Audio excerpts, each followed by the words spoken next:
Welcome to Biology, Chapter 1, Section 1. In this section of biology, we are going to examine what is science. And we start off this chapter with a picture of an ant. This would be taken using an electron microscope. And scientists, especially biologists, use electron microscopes to study more of our microscopic world. And if you look in the ant's mandibles, you can see that the ant is carrying a microchip right there. So, what is science? And why on earth would we want to use an electron microscope to study the external anatomy of an ant, or perhaps the details of the microchip?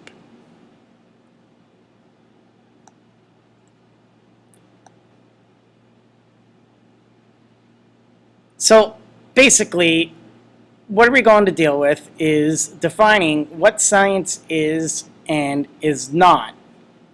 So let's think about this for a moment. In your head, think about what the goal of science is. Why do we learn science? What does science do for us? How does it play a role in our everyday lives? And then more importantly, the science that we are studying, biology, what does that mean? That is going to be the key question of this section. So let's try and figure out what the goal of science is. So basically, the goal of science is to investigate and understand the natural world. And you know that in science, there are a few different sciences that you could study to learn more about the natural world. And the three main branches of science include life science, physical science, and physical science includes both chemistry and physics.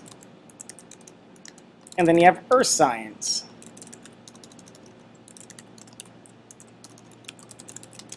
And in earth science, you have meteorology, oceanography, geology, and then the last one would be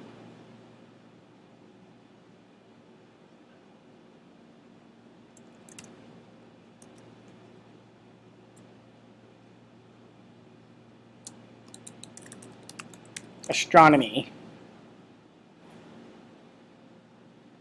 So in life science, we're going to study biology. In physical science, that is chemistry and physics, in chemistry, we're going to look at what is matter and the interactions of matter. And then in physics, you study the natural world and you study the interactions of those things through forces and motion. In the earth sciences, you have meteorology, which is the study of the atmosphere and weather.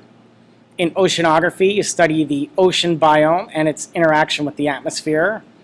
Geology is the study of Earth's history, volcanoes, earthquakes, rocks, minerals, and astronomy is the study of outer space, the universe. And actually, astronomy could fit under physics because it's a higher order physics discipline.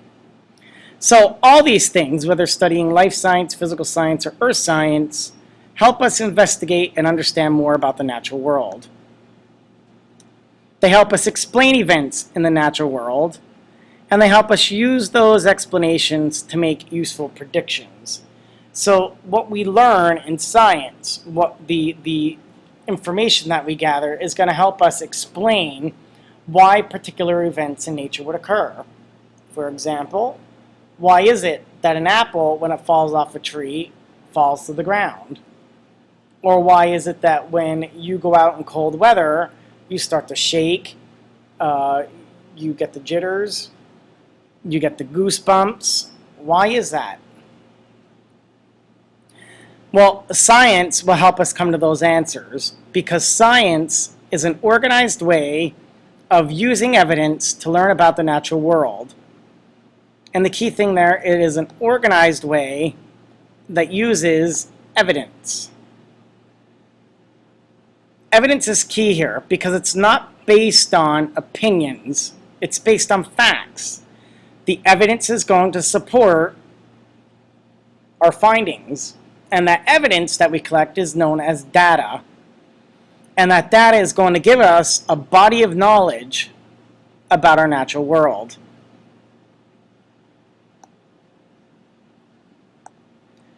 So in order to do science, we need to begin to think like a scientist. And thinking like a scientist begins with observation.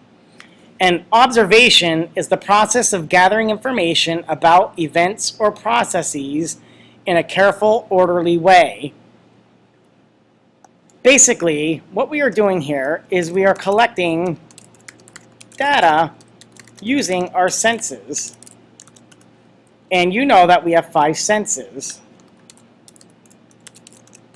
And those would include taste, touch, smell, sight, and of course hearing. So these are observations that we make in science that are going to help us come to the predictions that we need to make about our natural world. And when we do this, when we're using our senses and we're collecting this data, there's 2 types of data that we can collect in science. So the information gathered from observation is called data, and the 2 types of data include that which is quantitative in nature and data that is qualitative in nature. Quantitative data is numerical based data. Example,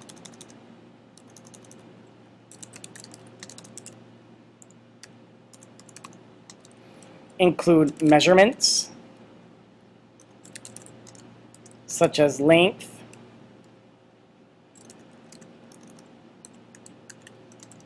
volume,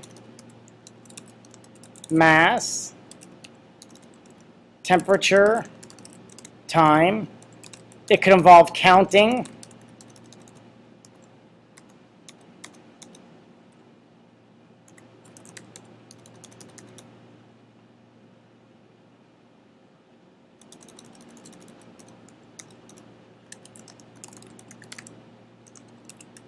etc.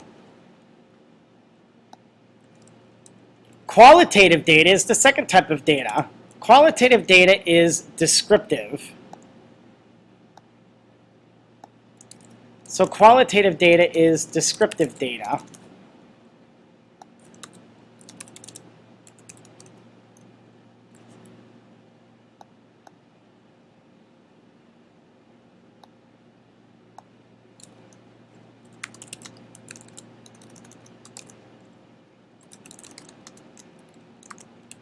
Example would be color, shape, smell, size. But remember, size as far as small, medium, large.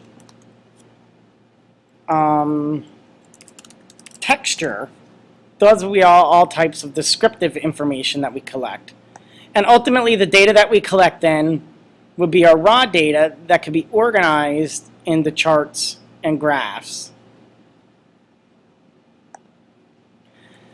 And we use this data to make inferences. So scientists use data to make inferences, and inferences are logical interpretations that are based on knowledge and experience.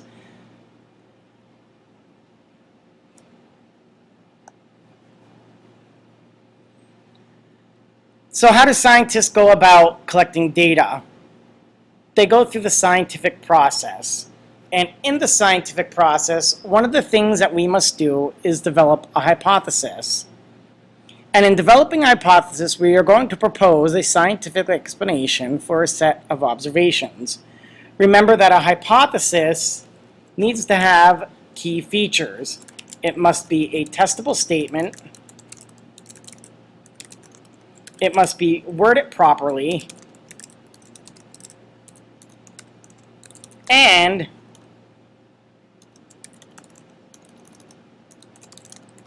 must include your independent and dependent variables.